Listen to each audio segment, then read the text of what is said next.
தெறிக்கவிடும் காரம் நிறம் சுவையை தருகிறது. ஆச்சி மிளகாய் தூள் தெறிக்கவிடும் காரம் நிறம் சுவை.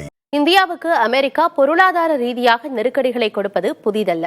1998ஆம் ஆண்டு பொருளாதார தடைகளை அமெரிக்கா விதித்த போது அதை இந்தியா எப்படி சமாளித்தது என்று விரிவாக பார்ப்போம். Today at 15:45 hours, India conducted 3 underground nuclear tests in the Pokhran Range.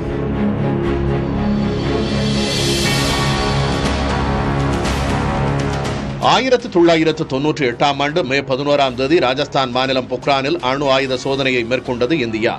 அப்போது இந்திய பிரதமராக வாஜ்பாய் இருந்தார். அமெரிக்காவின் அதிபராக இருந்தவர் பில் கிளின்டன். அணு ஆயுத சோதனை நடத்தியதற்கு தண்டனையாக இந்தியா மீது பொருளாதார தடைகளை விதித்தது அமெரிக்கா. வெளிநாட்டு உதவிச் சட்டம் 1961 கீழ் இந்தியாவுக்கு வழங்கப்பட்ட உதவிகள் நிறுத்தப்பட்டன. ராணுவ நிதியுதவி நிறுத்தப்பட்டதுடன் அமெரிக்க அரசு நிறுவனங்களால் வழங்கப்படும் கடன்கள், உத்தரவாதங்கள் ரத்து செய்யப்பட்டன. தொழில்நுட்ப பரிமாற்றங்கள் தடை செய்யப்பட்ட நிலையில் சர்வதேச நிதி நிறுவனங்கள் இந்தியாவுக்கு கடன் வழங்கவும் அமெரிக்கா எதிர்ப்பு தெரிவித்தது. அமெரிக்காவின் இந்த நடவடிக்கை இந்தியாவுக்கு பாதிப்பை ஏற்படுத்திய சூழலில் சர்வதேச கடன்கள் தாமதமானதால் உள்கட்டமைப்பு திட்டங்கள் பாதிக்கப்பட்டன. இதனால் தற்காலிகமாக வளர்ச்சி குறைந்ததுடன் இந்தியாவுக்கான அமெரிக்க ஏற்றுமதிகள் சற்று குறைந்தன. ஆனால் இருதரப்பு வர்த்தகம் ஒருபோதும் முழுமையாக தடை செய்யப்படவில்லை. அடுத்த சில மாதங்களில் பொருளாதார தடைகளில் சிலவற்றை திரும்பப் பெற்றது அமெரிக்கா. இதற்கிடையே 1990களின் இறுதியில் தாராளமயமாக்கலை இந்தியா மேலும் வலுப்படுத்தியது. அமெரிக்கா அல்லாத வெளிநாட்டு நேரடி முதலீடு மூலம் $10 பில்லியன் முதலீட்டை 2000ஆவது ஆண்டுக்குள் ஈர்த்தது இந்தியா. இதன் மூலம் இறக்குமதியை சார்ந்திருப்பதை குறைத்து உள்நாட்டு அணுசக்தி மற்றும் பாதுகாப்பு தொழில்நுட்பத்தை இந்தியா மேம்படுத்தியது.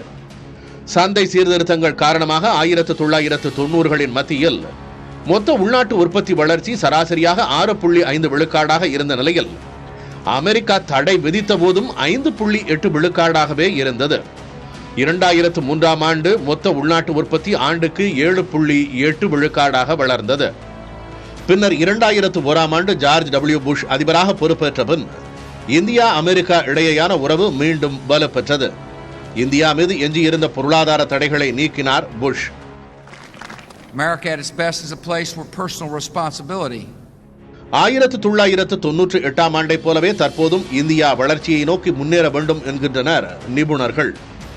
அமெரிக்காவின் புதிய வரி விதிப்பு இந்தியாவில் ஏற்றுமதி தொழிலை நிச்சயம் பாதிக்கும் என குறிப்பிட்டுள்ள ரிசர்வ் வங்கியின் முன்னாள் கவர்னர் ரகுராம் ராஜன், ஐரோப்பா, ஆப்பிரிக்க நாடுகளுக்கான ஏற்றுமதியில் மத்திய அரசு தீவிர கவனம் செலுத்த வேண்டும் என வலியுறுத்தியுள்ளார்.